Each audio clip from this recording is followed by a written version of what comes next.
So guys, for the first step, you're going to head over to search and type in services. Click on it. And then once you're on this, you're going to click on any service one time and then click on W on your keyboard. Now you're going to find Windows Audio. Double click on it. Now once you're on this, you're going to click on the Log On tab. And then once you're here, make sure you have this account selected.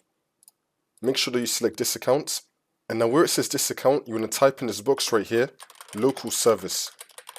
Make sure you have local service, and for the password, you could just put any password you want. I'm just going to put in password, for example. I'm going to do confirm password as password as well. Now once you've done that, you're going to click on OK.